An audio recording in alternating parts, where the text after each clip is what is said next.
Julio de 1936, abril de 1939. 3 años de luchas entre hermanos. El ejército republicano es vencido a pocos meses de que se produzca el inicio de la Segunda Guerra Mundial. La mitad de un pueblo había sido destrozada por la otra mitad, apoyada por los ejércitos alemán e italiano. Su esperanza de cambios en la vida social y política había sido destruida. No solo habían perdido una guerra, habían perdido toda esperanza de un porvenir mejor. Pero no sabían que una vez acabados los sucesos bélicos, les esperaba un destino todavía peor. La muerte en muchos casos, la cárcel, los campos de concentración, el hambre, la enfermedad, el sometimiento a sus anteriores patrones, el exilio y la privación de todos los derechos adquiridos con la República. Más de 300.000 muertos en la guerra, más de 300.000 exiliados permanentes y más de 300.000 represaliados tras la guerra, de los cuales 50.000 fueron asesinados. Muchos de los leales a la República consiguieron salir del país, pero a lo largo del avance del ejército franquista, otros, rotos los frentes, tuvieron que esconderse en los montes para guardarse de las represalias de los vencedores. En un principio fueron conocidos como los huidos o los del monte. Luego serían conocidos como maquis. En ese contexto hay una serie de huidos en los montes que no se han resignado a perder la guerra o que han huido para salvar la vida y que se van organizando de alguna manera en esas sierras, en lo más recóndito de los lugares de España donde no pueden ser localizados por los falangistas, los miembros de la Guardia Civil en fin, y la policía, ¿no? Lo primero que tenemos que considerar es que el comienzo de las guerrillas, los maquis, las guerrillas, los queros, en cada sitio se llamaba de una manera. El comienzo no fue una iniciativa de crear un ejército guerrillero. El comienzo es la huida. Las tropas de los sublevados, del general Franco, van llegando a los pueblos, sacan a la gente de las casas y los fusilan porque era amigo de un amigo de un amigo de un socialista, y por tanto los que estaban más vinculados a los partidos políticos de izquierda deciden irse al monte para fugarse, para huirse, para salvar la vida. En realidad no se trataba de una guerrilla, se trataba de grupos de autodefensa, de huidos, que trataban de salvarse de la represión bestial que había entonces. En sentido estricto, maqui significa guerrillero, por lo menos en el lenguaje popular. Maquia, que es donde deriva el término, significa lugar de monte bajo, como los guerrilleros estaban en los montes, de ahí deriva todo este término. Pero yo lo he defendido, pese a que es polémico, siempre defiendo que el término maquis y guerrillero se pueden utilizar perfectamente como sinónimos dentro de la resistencia antifranquista. ¿Qué gente realmente se va a la montaña? La que en un momento determinado tiene la resistencia física, la que tiene unas motivaciones fortísimas, como son las motivaciones políticas por una parte, o las motivaciones vitales, es decir, que si no se va le pegan un tiro. Entonces, de morir por morir, era mejor morir, pues eso, incorporado en la lucha contra el fascismo. Pues dos que eran guardias civiles especiales, de esos que no van con el uniforme, y sacaron la documentación a mí, documentación. Y a él documentación. Y él, como ya le buscaban, le pidieron más documentación. Y entonces el tío hizo así, ¡pam, pam! Y uno de los guardias civiles cayó muerto, el otro tal. Y claro, mi documentación resulta que se la llevó el vivo. Se la llevó el vivo y ya ves tú. Así que ya en cuando nos comunicamos al partido me dijo, inmediatamente tienes que incorporarte al monte. Tenía la conciencia tranquila a lo que me disponía. Porque la vida yo sabía que era dura ya. Porque ya veía la vida que llevaban con los que me rodeaban. Y claro, pues yo pues acepté llevar esa vida antes que someterme a las torturas de la Guardia Civil. Una de dos, o ibas a la cárcel o te mataban a palo allí en aquellos cuarteles. Entonces, pues esa raza era, por eso el hombre decía, somos hijos de las circunstancias y las circunstancias son las que mandan hoy y tenemos que hacer esto, ¿verdad? Y teníamos referentes previamente de lo que había sido un estado de libertades, que era la República. Bueno, aunque éramos jóvenes, pues es lo que nos han transmitido nuestros mayores, pero también hemos vivido un poco. Yo nací en 1925, sabía un poco lo que había sido la República, y aunque era un niño, aquel entusiasmo del 36, por ejemplo, el Frente Popular, y eso te motiva y te hace un militante, militante por esa causa. Para nosotros la lucha política, no exclusivamente la lucha guerrillera, era importante por eso, porque teníamos motivos. Nos habían quitado lo que estábamos y que estábamos entusiasmados con ellos. Me refiero concretamente a los jóvenes. Igualmente a los intelectuales progresistas, a los trabajadores que tenían unas organizaciones sindicales poderosas, todos tenían sus motivos para defender lo que había. El movimiento guerrillero fue un movimiento muy politizado, muy político. Yo creo que no se puede hablar tanto de ejército guerrillero como de políticos guerrilleros, que intervinieron muchísimo en la política antifranquista. Estamos hablando de gente armada que se opone a la dictadura franquista después de la Guerra Civil, sobre todo en la primera posguerra. Y yo cuando se habla de los guerrilleros, cuidado, que hay la tendencia de los historiadores de pensar que el movimiento guerrillero son los 4 supervivientes que estaban por ahí y que no hay más guerrilleros. Hay enlaces que están estropeados físicamente de la tortura que han recibido. Y esos, ¿qué más guerrillero que eso? Yo hago de enlace facilitándoles, repito, municiones, alimentos, noticias. Los puntos de apoyo era comprar, ir a los sitios a dejarles por la estafeta, porque la estafeta era una piedra determinada o un hueco de un pino que nosotros conocíamos y ellos, y allí nos dejaban las notas de lo que querían, de lo que necesitaban. Durante el tiempo de la guerrilla, la imagen en el llano era de gente heroica, de gente que había que ayudar. Entonces las mujeres, sobre todo, les ayudaron muchísimo en la primera etapa. Las mujeres tenían más importancia porque éramos menos vistas que los hombres, porque como vosotros sabéis, la mujer siempre ha estado discriminada, siempre ha sido la que solo valía para estar en la casa y para guisar y para lavar y eso. Entonces nadie pensaba que a lo mejor la mujer pudiera estar haciendo esas cosas y era menos vista. Por eso teníamos más margen para poder ayudar, para poder ir a un sitio y a otro. Era imprescindible, no podíamos pasar si no teníamos enlaces, porque en fin, ibas vendido por todas partes, ibas vendido, y ellos son los que nos ayudaban en todo y por todo. Ser enlace era más complicado que ser guerrillero.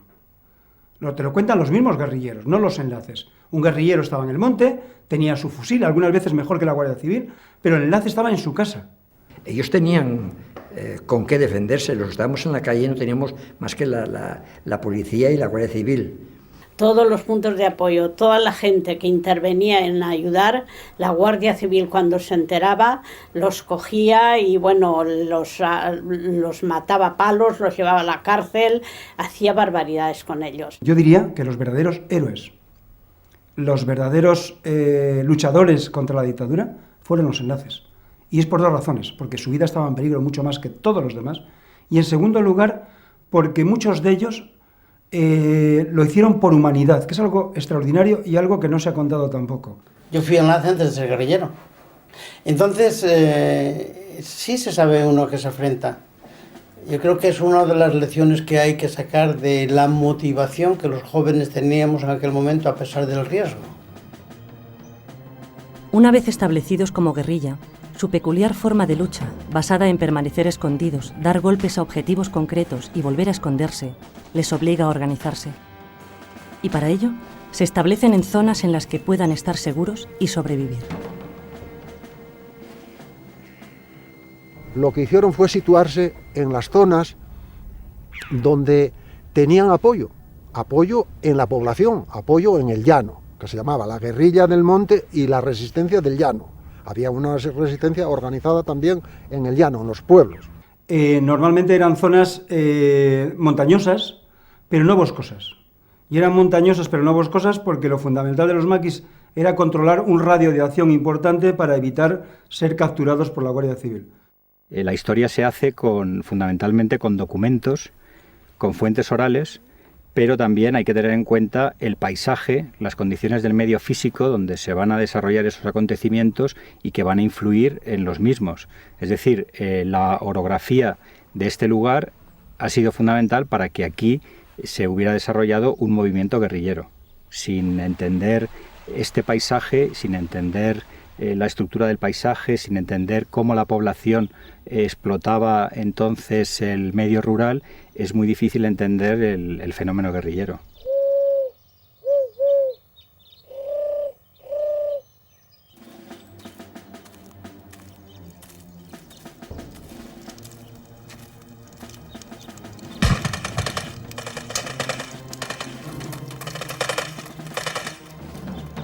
Tiene un desarrollo distinto según las zonas en donde hagamos el análisis. No es lo mismo la guerrilla del norte, la guerrilla del Bierzo de Galicia, ni siquiera la guerrilla asturiana, que la guerrilla del Levante, que la guerrilla del sur, que la del centro Castilla-La Mancha, la de Gredos. Y lo que está claro es que hay un territorio guerrillero perfectamente definido en Levante y Aragón, hay otro territorio definido claramente en Andalucía, hay uno en La Mancha, Extremadura, hay otro en Galicia, León y hay otro en la cornisa cantábrica. Simultáneamente a estas guerrillas, agrupaciones, en Cataluña se va a desarrollar una lucha armada verdaderamente excepcional en tanto en cuanto rompe con la dinámica de la guerrilla rural por una parte y por otra parte porque estamos hablando de una guerrilla cenetista, libertaria. En la guerrilla conviven varias ideologías, fundamentalmente la comunista, la socialista y la anarquista. La anarquista pronto se queda reducido a muy pocos efectivos y muy pocas unidades en unos puntos como es el campo de Gibraltar y sobre todo la guerrilla libertaria de Cataluña, que llega a ser urbana. Nace una guerrilla, la agrupación guerrillera de Cataluña, que nace en el 43-44, muy particular, tan particular que empezamos robando los revólveres a los serenos. Los serenos iban armados con un revólver o una pistolita. Y tal. Empiezan a darse cuenta de que ellos representan una fuerza antifranquista y que esa fuerza antifranquista la deben utilizar. Y en ese periodo, desde Francia y también desde América, el partido envía a España cuadros que tienen la misión de intentar crear una especie de ejército guerrillero. La jornada normal de una guerrilla difería bastante de la guerrilla que hablemos, tanto en el norte como en el sur, pero había cosas comunes. Una de ellas era la vigilancia. La vigilancia tenía que estar 24 horas al día. Siempre estábamos, claro, había que poner guardia siempre, teníamos guardia en eso, siempre estábamos ahí y luego pues estudiábamos, recibíamos libros. Yo con decirte que yo aprendí a jugar a ver si te lo digo. Ajedrez. Al ajedrez, eso. Yo aprendí a jugar al ajedrez allí que me enseñó el que luego después cuando ya la primera vez que le gané, pegó una patada al ajedrez y ya se acabó el ajedrez. Pues un día normal, pues andabas, te cogió una nevada y te cogió la nevada tenías que pasar el tiempo. Tuvieras comida o no tuvieras comida, no podías andar hasta que la nieve no se marchase, para no dejar rastros, porque si dejabas rastros te descubrías, y entonces, en el momento que te descubrían eras como en la nieve cuando van los cazadores y siguen a un conejo, te cogen. Y cada uno, pues normalmente vivía y dormía en su tienda, el que tenía tienda, y cuando no había tiendas, pues envuelto en una manta, no tenías que hacer muchos esfuerzos para hacerte la cama, sino que en cualquier sitio dormías. La mayoría de los campamentos se hacían de manera provisional, llevaban unas lonas que tintaban utilizando corteza de pino, las hervían junto con corteza de pino, y las lonas estas o las sábanas tomaban un color marrón, y entonces fundamentalmente montaban una pequeña estructura con piedras que sujetaban estas lonas y los tenían de esa manera más o menos provisionales. Y allí se hacía de todo.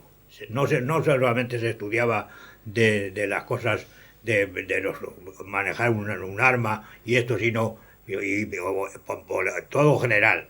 Y de allí salió gente que habían venido que no sabían ni hacer lao con el canuto y salieron sabiendo eso. Nosotras éramos para ellos unos camaradas igual que ellos. Llegamos allí, nuestro macuto al hombro, nuestra arma. Si había que hacer marchas, las hacíamos. Si había reuniones, teníamos nuestra opinión igual que ellos. Ellos nos enseñaron a que efectivamente la mujer puede ser exactamente igual que el hombre y podemos hacer lo mismo que ellos. Y en el monte había días que comíamos los madroños, que había una madroñera. Y no se podían comer mucho madroño porque los madroños te emborrachan. Entonces, pero como no había nada y estaba durmiendo y tapado con la madroñera, pues te echabas una madroñera a la boca, porque no había otra cosa que comer, porque estabas rodeado de guardias civiles y no podías moverte. La guerrilla no tenía nada. Si la guerrilla llegaba a comprarle municiones a la propia policía. Claro, había policías corruptos que vendían municiones y se la compraban unos intermediarios para dárselo a la guerrilla. O sea, disparaban a los policías con las balas de los policías. Pero claro, era una cosa pequeña, ¿no? Como para derrotar al ejército español, con los aviones alemanes, con los tanques italianos, ¿no? La guerrilla de Levante, por ejemplo, tiene campamentos casi estables durante una época. Recibe mucha ayuda del PC, recibe emisoras, recibe mucha munición. En fin, hay un contacto directo con el partido, mientras que tanto en Asturias, en el Bierzo-León, como en Andalucía, como en el centro, el contacto con las organizaciones de fuera, ya no me refiero al PC, a la CNT, al Partido Socialista, es bastante menor y recibe mucho menos ayuda de todo tipo, ¿no? Me se puso el flamón de boca que yo no podía comer ni nada. Tenía las raíces de la muela podrida. Entonces llegué aquí con todo el inflamón, no hacía nada que enjuagarme la boca con agua oxigenada. Y había uno que era de Valencia, que era peluquero, y le decíamos, el practicante le pegaba todo. Y ve la muela y dice, tira mano un alicate, y me quitó la muela. Me sacó la muela. Y después quedó una raíz, que estaba bailando ahí. Y con las pinzas del botiquín, me metió y sacó la raíz que había. Y con agua oxigenada, pues enjuagándome la boca se me curó. Y ese es el trato que se tenía en la montaña. Un poco, si tú quieres, a lo salvaje, no había dentistas. La atención médica prácticamente inexistente. Un guerrillero como es Veneno me contaba que una vez en un asalto a una masía, simplemente para intentar que le dieran comida, le descerrajaron un tiro de escopeta en la mano y él tuvo que amputarse los dedos con una navajilla, quemando, o sea, como lo que hemos visto en las películas del oeste, ¿no? A ese nivel era.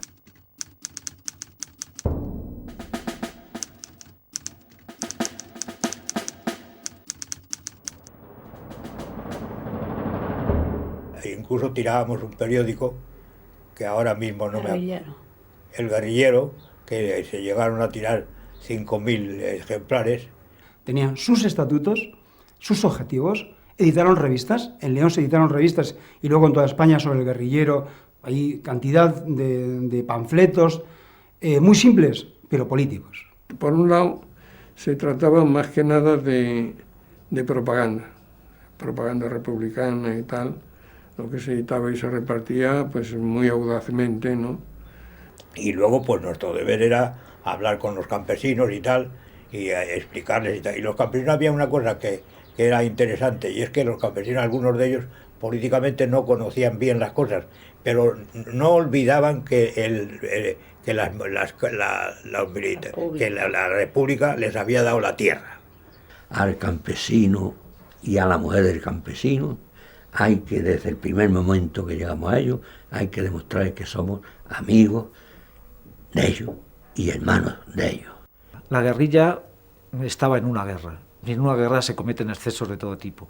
Y en una guerra se intenta eliminar al enemigo. Entonces había operaciones de todo tipo, de intentar eliminar a falangistas destacados que se habían destacado en la represión de los miembros izquierdistas o de los miembros republicanos. Había golpes económicos para abastecerse de dinero. Había secuestros que tenían el mismo fin. Y había, pues eso, acciones de propaganda. Lo que hacíamos era entrar en un pueblo y ya con información de quién era el alcalde, quién era el jefe de falange, quién eran los que tenían eso, y ahí vamos a por ellos. Ellos no eran partidarios de dar golpes económicos, por dos razones. Los golpes económicos normalmente te sitúan casi en el bandolerismo. Es decir, es muy delicado de diferenciar un golpe económico de un robo. Y en segundo lugar, eran peligrosísimos. Había que tener acciones para llamar la atención, primeramente, para decir estamos aquí presentes, pero también para sabotear la economía del régimen. Estábamos luchando contra las consecuencias con el régimen. Atentados con una significación política. Lo fundamental eran los sabotajes. ¿Los sabotajes dónde se hacían? Básicamente en líneas de alta tensión o en líneas de ferrocarriles. Ramón Arce ha muerto ya, José Arce y el que está hablando. Logramos el objetivo, derribar las torres de alta tensión para dejar en la penumbra Cantabria, Asturias y Bilbao porque ese general que había hecho la guerra, ese Franco, pues parece que iba a hacer una visita. No supimos si la hizo o no la hizo, pero sé que cumplimos aquella misión. O un sucesivo fracaso, que es el monolito a la victoria del Paseo de Gracia de Barcelona, que después de intentar cargárnoslo 4 veces no lo conseguimos. Aquello aguantaba que para qué, con goma 2, con tal, lo que pues nada, ahí está, todavía me entran ganas a veces de ir a por él, porque era un desafío. Los momentos más importantes de la lucha guerrillera en España se producen durante los años 42 hasta el 44. Y digamos el punto álgido es la invasión del Valle de Arán, cuando realmente el régimen en un momento determinado se plantea que puede sufrir realmente una invasión por fuerzas guerrilleras republicanas. En el año 44, el número de guerrilleros y puntos de apoyo en las distintas zonas de España alcanza las 70.000 personas. Están organizados y sus actuaciones suponen un serio perjuicio al régimen de Franco. En octubre de ese año, el Partido Comunista decide dar un golpe de mano que podría haber cambiado el rumbo de la historia. Este hecho, que fue silenciado durante décadas, es lo que se conoce como la invasión del Valle de Arán. La ubicación es la siguiente. Los españoles han participado con éxito en la lucha contra los nazis. Hay 10.000 guerrilleros en armas en el sur de Francia, republicanos, controlados por el Partido Comunista, y los nazis están en retirada. Lo que está claro es que en aquellos momentos en Europa nadie pensaba que Franco iba a sobrevivir a su mentor prácticamente, que era Hitler. Y en ese contexto se producen las invasiones de Arán. Lo que trataban era de crear una especie de territorio liberado donde se instalara un gobierno provisional, que ese gobierno provisional fuera reconocido por los países aliados y haber provocado la invasión de esos mismos países. Los guerrilleros lo tienen claro. Decían, éramos miles de guerrilleros, habíamos vencido, un poco ingenuos, a los nazis, estábamos armados, algo había que hacer. Y era lógico que hubiera ese estado de ánimo en los combatientes. Lo que me parece que había un error de cálculo eran los partidos políticos.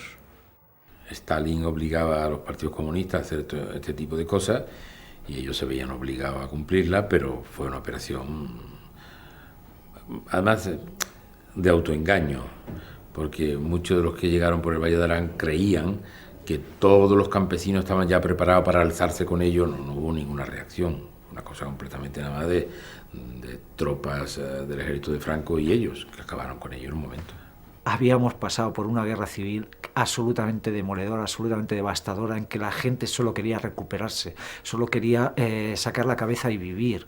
Entonces, el análisis de unas fuerzas republicanas, guerrilleras, que liberaran a España con los norteamericanos era factible. Lo que no era factible es que esas fuerzas republicanas pudieran levantar a la poca resistencia que pudiera haber en el resto de España. Yo me entero, pues, cuando desembarco en Francia y me doy cuenta de que es una verdadera barbaridad porque Moscardó, con un ejército de 50.000 soldados, con tanques, con aviación, ¿no?, está esperando a la salida del túnel de Viella a que salgan los guerrilleros por allí para machacarles sin solución. Se había anunciado incluso por la radio clandestina que entraban los guerrilleros por el Valle de Arán. O sea, esto lo estaban esperando, ¿no? También el ejército franquista actuó muy mal en el Valle de Arán, lo que pasa es que tenía pues muchísimo más efectivos y cuando los pudo colocar ahí, pues evidentemente era una cuestión de horas, de días que se retiraran los guerrilleros. Los que toman la decisión de retirarse, bueno, es directamente López Tovar, el jefe de la operación, con algunos de sus comandantes, cuando se dan cuenta de que no tienen ninguna posibilidad. Y en ese momento yo voy al Valle de Arán para discutir personalmente con los que están allí, para tratar de convencerles, pero me doy cuenta, además, de que ellos mismos, Tovar, que es el que mandaba la operación allí, él mismo lo que le estoy dando es la solución para una situación que no tiene salida, que no tiene, ni se puede resistir allí, ni se puede intentar avanzar allí. La única salida es replegarse. Y yo que voy con la preocupación de si van a hacerme caso o no, pues me encuentro con la agradable sorpresa de que no necesito explicarles mucho la situación para que estén de acuerdo en retirarse. El problema es que las otras unidades que habían pasado por otros sitios no tenían ningún medio de comunicarse con ellas en ese momento, y a esas no las pudimos dar la orden de retirarse. Chocaron con fuerzas enemigas más poderosas, tuvieron bastantes pérdidas y volvieron de nuevo a Francia. Claro, todo eso lo conocemos hoy muy bien, entonces ellos lo conocían menos, es verdad, conocían menos, y por tanto los datos que tenían, digamos que puede justificar moralmente una operación suicida, alocada, como la del Valle de Arán. Desde hoy, desde luego, no se justifica de ninguna manera. Puede ser que ellos creyeran que una acción de este tipo incitara el deseo de los aliados, pero los aliados no tenían ningún deseo.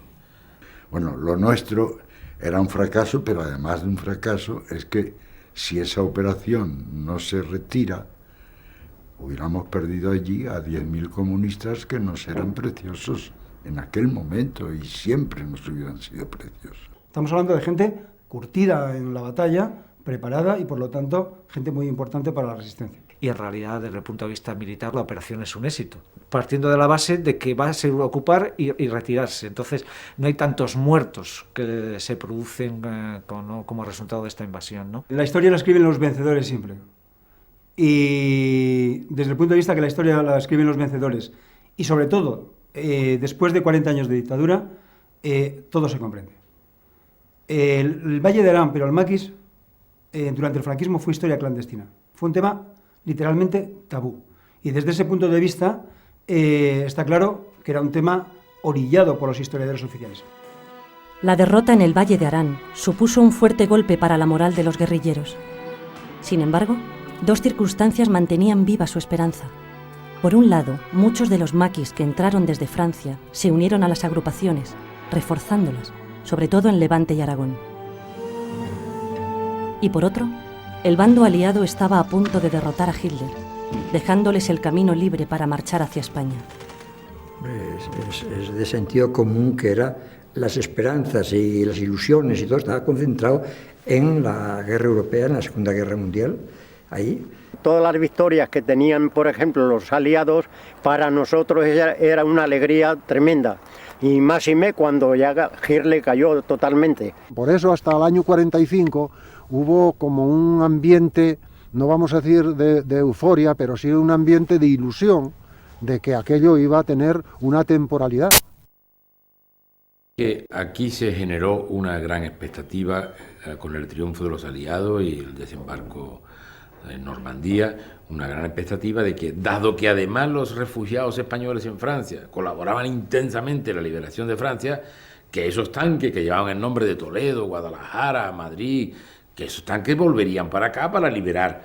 Pero sabíamos, ahora sabemos muy bien que los europeos no estaban por esa labor, que Churchill no estaba por esa labor. Los españoles no contaron con el apoyo de los aliados. No lo hicieron por muchas razones, entre otras porque quien gobernaba el maquis antifranquista eran los comunistas y, lógicamente, los aliados no tenían interés ninguno.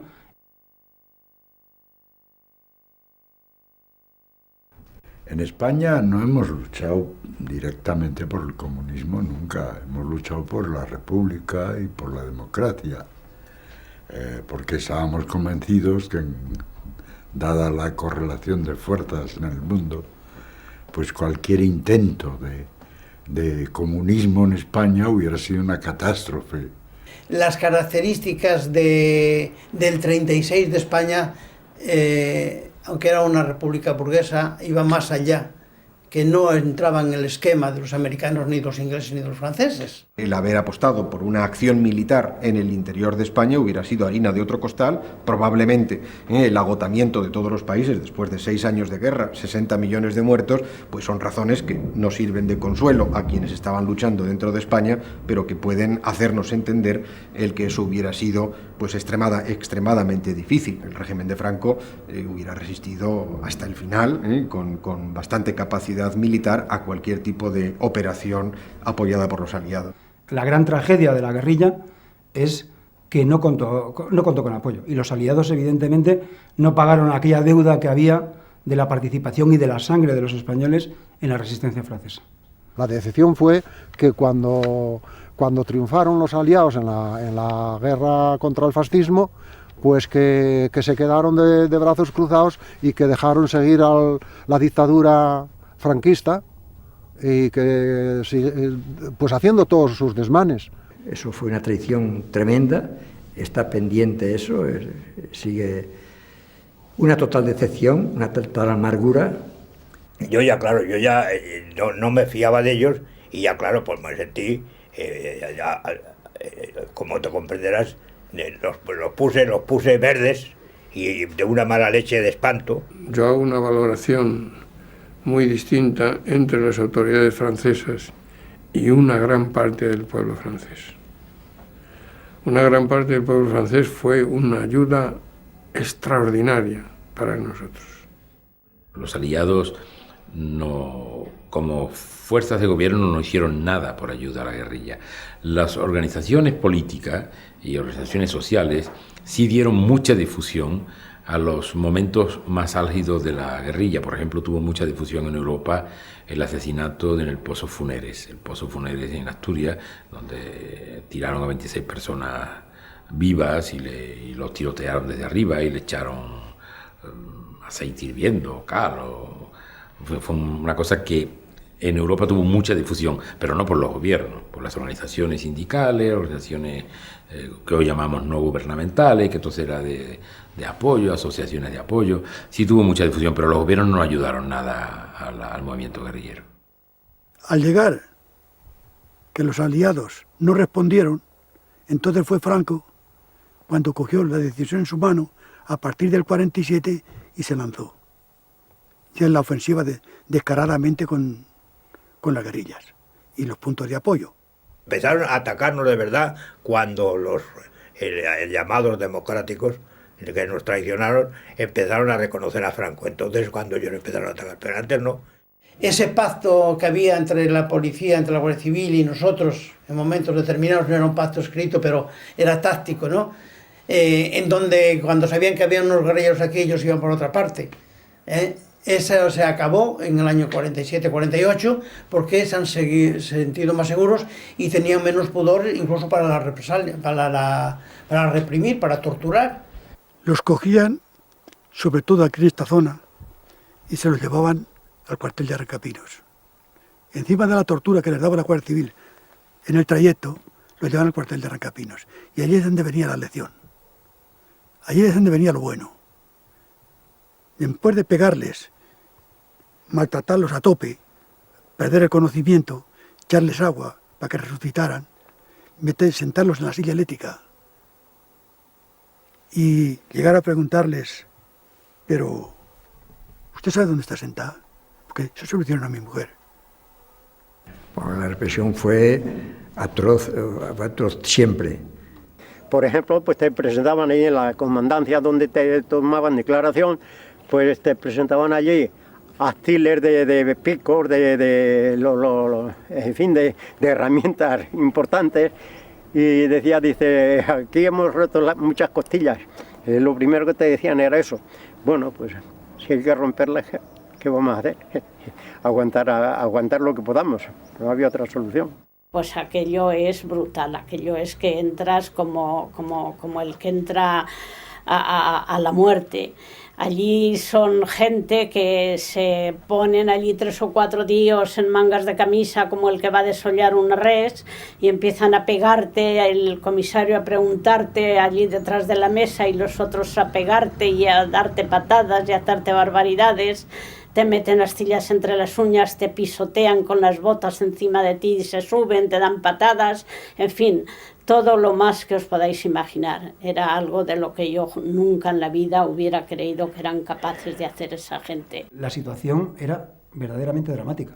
En el año 47 hay una ley que se llama Ley de Bandidaje y Terrorismo, que simplemente legaliza cualquier asesinato de guerrilleros o gente vinculada a la guerrilla o que se creía vinculada a la guerrilla.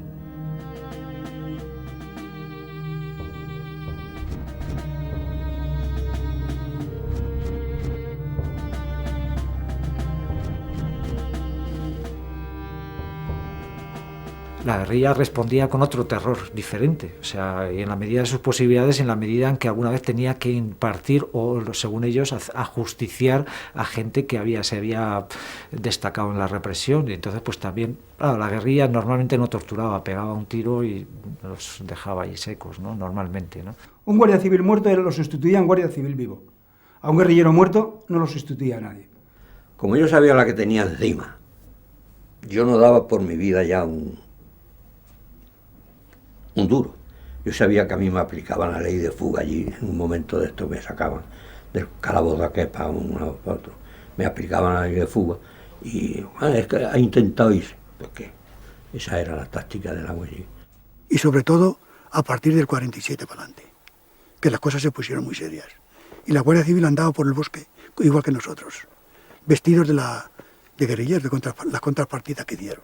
Las contrapartidas, organizaron la contrapartida, que eran los guardias civiles que iban vestidos como nosotros, se presentaban en nuestro nombre y hacían desastres, de cosas de espanto, los atropellos que hacían. Y luego después, si el punto de apoyo les había apoyado, les había dado comida o eso, pues a la cárcel o a pato, ya que hay algunos hasta los fusilaban. Por eso, en lo que respecta a todos lo hacíamos, pero yo generalmente en lo que dependía a mí, yo di las instrucciones a todos los puntos de apoyo, que si no iba alguien que ellos conocieran, que dieran parte. Había una manera de diferenciar normalmente estas contrapartidas que pasaban solo 2 o 3 noches en el monte y era simplemente, me decían algunos enlaces, que era por el olor de la colonia. Si venía alguien del monte que no olía a monte, a chisquereta, a fuego, a sudor, a mierda en suma, no era verdadero guerrillero porque es que dormía en cama cada 2 o 3 noches, era de la contrapartida, ¿no? Pero salvo ese detalle que pocas veces se dieron cuenta, en realidad la contrapartida desprestigió mucho la guerrilla, porque ya la gente que confiaba en la guerrilla no podía saber si esos guerrilleros que no conocía eran guerrilleros nuevos, si realmente pertenecían a la Guardia Civil o no, ¿no? O sea, realmente se produjo ahí una confusión que favoreció el fin de la guerrilla, ¿no? Claro, el que era descubierto, pues ya sabía lo que le tocaba, pero el que no era descubierto, pues hacía el daño lo que podía. La guerrilla muere cuando no tiene auxilio, cuando no hay apoyo y cuando no tiene esperanza. El régimen de Franco vence a la guerrilla militarmente, sin duda, porque aplica métodos de guerra sucia, por una parte, recibe el apoyo de las democracias occidentales y además cuenta con el abandono de las propias organizaciones que intentan, sí, en algunos casos salvar a unos cuantos luchadores, pero que en realidad, en un momento determinado, dejan abandonado a los grupos guerrilleros, si no a su merced, pero que no pueden hacer otra cosa, ¿no? Entonces, realmente se luchaba por la libertad, se luchaba por la república, se luchaba por la democracia y al final se luchó por sobrevivir, por vivir y por escapar. En esa intención de supervivir, engañábamos un poco a la gente, éramos demasiado optimistas, decíamos sí, hay organización y llegará un momento y Franco no puede consolidarse y tal, agitábamos al pueblo, hasta un cierto momento que ya, bueno, pues ya haces el ridículo, ¿no? Entonces se decide la marcha. Nosotros, por ejemplo, el partido tenía que haber mandado la retirada en el 48. Ya después del 48 no teníamos ya nada que hacer. Sí, en ese momento también es cuando nosotros intentamos, viendo que la lucha guerrillera ya no es el camino, intentamos sacar de España a los guerrilleros que estaban en el monte. Porque si bajaban al llano y se mezclaban, los iban a cazar y los iban a matar. No sé si se puede criticar al PC en la vía armada. No sé si es legítimo, retrospectivamente, hacer una crítica tan radical como las que se han hecho, pero lo que sí que es cierto que a partir del año 1946 y sobre todo 1947 no tenía sentido ninguno mantener a los guerrilleros en los montes de España. Los estaban condenando literalmente a morir. Aunque en el 48 tomamos ya la decisión de retirar la guerrilla, esa decisión no la hicimos pública hasta que no habíamos sacado al grueso de la gente de allí. Lo que trató el Partido Comunista en el 47-48, cuando ya no había ninguna posibilidad de que fructificara la guerrilla y realmente era una carnicería, fue que estos jefes guerrilleros se convirtieran en líderes comunistas. Pero claro, a un guardia civil, a las fuerzas de represión, el hecho de que fueran guerrilleros o líderes políticos o instructores les daba lo mismo, lo liquidaban de la misma manera. Y yo lo tenía claro. Lo que pasa es que yo, como un hombre que tenía un concepto y lo tengo de responsabilidad, yo estaba dispuesto a seguir allí y morir allí. Lo cual no quiere decir también, para que quede muy claro, que mientras el Partido Socialista desapareció de la oposición, los republicanos desaparecieron de la oposición, la CNT desapareció de la oposición, el Partido Comunista mantuvo una oposición al franquismo, objetivamente. Los más preclaros de la guerrilla, y en general todos, se dan cuenta de que están allí sufriendo y muriendo para nada. Y en ese momento, como pueden, unos se retiran, otros se camuflan en la vida civil como topos, otros se van a las ciudades y muchos se van de España, los que pueden. Conocemos una salida organizada desde el Agla de Levante y los demás guerrilleros marchan como pueden. Unos por la costa, generalmente por la frontera francesa después de peripecias mil. En el año 49 recibo la orden de ir a Francia por mis medios, porque esa es otra cosa muy simpática de aquellos tiempos. Tienes que presentarte en París por tus medios, y tus medios no tienes dinero, a veces no tienes documentación, no tienes nada por tus medios.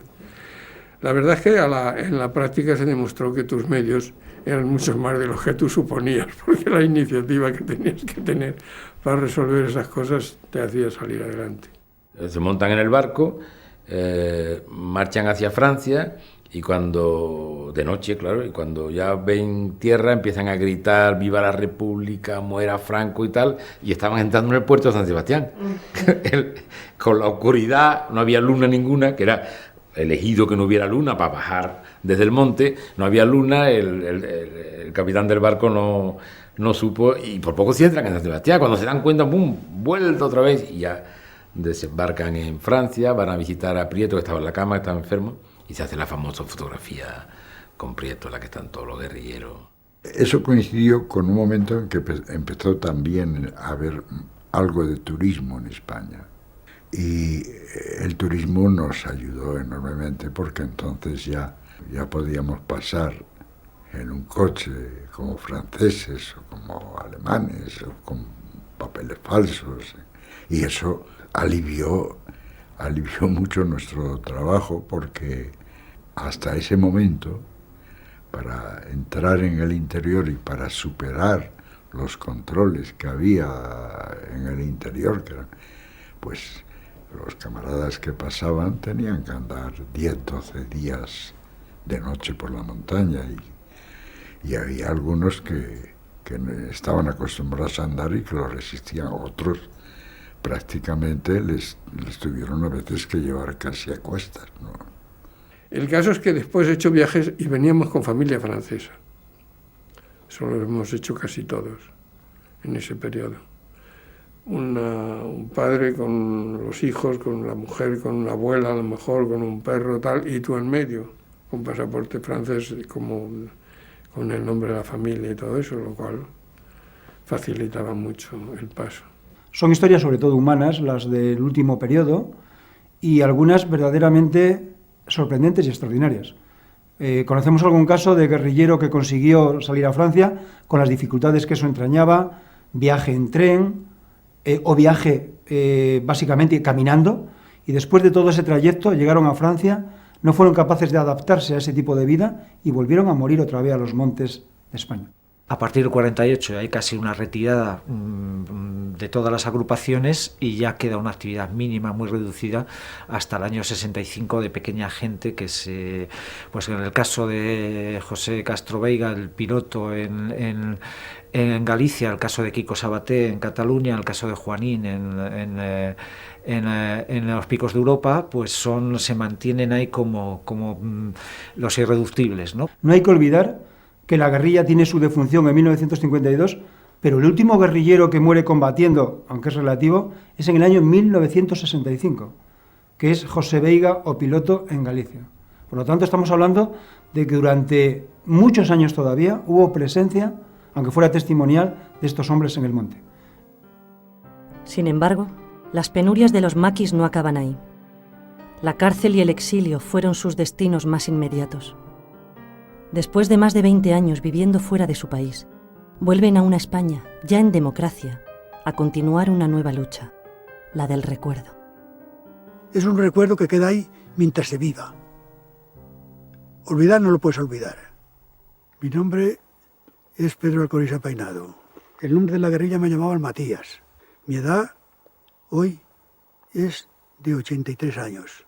Es una gesta digna de ser vivida. Incluso en esas malísimas condiciones, uno siente a veces históricamente envidia no haber podido vivir una gesta moral tan grandiosa como la que viven los maquis en el monte. Hay que tener mucho cuidado con los análisis de la guerrilla. Si lo analizamos desde hoy, sin intentar ponernos en el lugar de los guerrilleros, es un disparate. Todos fueron luchadores por la libertad, luchadores por lo que ellos creían que era lo legal, que era la república. Tuvieron una lucha a muerte contra un régimen que no ejercía la piedad con el vencido, y como lo había demostrado después de la guerra civil. Hicieron lo que pudieron. José Murillo, por mi padre y por mi madre, conocido ya primero por Río y ya por el comandante Río. Actualmente 80 años. Yo llevaba un fusil y yo tenía que defenderme, Estado no, tenía que defenderme. Yo no iba en busca de nadie, venían en busca mía y cuando me atacaban me tenía que defender. Yo no sé si la bala de mi fusil ha matado a alguien o no ha matado a nadie, eso yo no lo puedo decir, pero yo me he tenido que defender. Pero si he matado a alguien, la bala de mi fusil ha matado a alguien, no he sido yo, ha sido Franco quien lo ha matado, porque Franco es causante de los 40 años que hemos sufrido las consecuencias. Es Franco el responsable, no yo no. Yo creo que sería traicionar a todo mi pasado si yo tuviera remordimiento por lo que hice o si ya no lo volví a hacer, porque entonces ¿a qué sirvió la tortura de mi madre y la tortura de mi padre y la tortura de mis hermanos y de miles y miles de gentes que han torturado y han sufrido? Mi nombre es Francisco Martínez López, el nombre de guerrilla Kiko, 79 años. Había la idea de que bueno, sí, había que arriesgar la vida y había que aceptar todos esos sufrimientos porque ese era el precio de la victoria. Y en esa época, además, acababan de morir 60 millones de ciudadanos en todo el mundo. En España habían muerto mucha gente en la guerra y en tal, y la idea de la muerte era una compañera más próxima de lo que es hoy para las generaciones nuevas que no han vivido una situación como aquella, ¿no? Yo me llamo Remedios Montero Martínez. En guerrillas me llamaban Celia. Tengo 78 años. Por todo lo que yo he pasado, pues de verdad cuando lo recuerdo me pongo furiosa. Pero aún así pienso que en las mismas circunstancias lo volvería a hacer igual. Con más firmeza, con mucha más firmeza, con mucho más ánimo. Eso lo tengo claro, lo tuve siempre claro. Me llamo Manuel de Cos, Borbolla, tengo 85 años. Mi nombre es Eulalio Barroso Escudero. El nombre de guerra mío era Carrete. Tengo 77 años. Pues me encuentro muy contento porque, en fin, dentro de lo que cabe tenemos una democracia. Que haya paz y libertad y que se respete la voluntad del pueblo. Mi nombre, Florián García Velasco. En la guerrilla me llamaban El Grande. Mi edad, pues 87, compañero, y pienso durar bastante.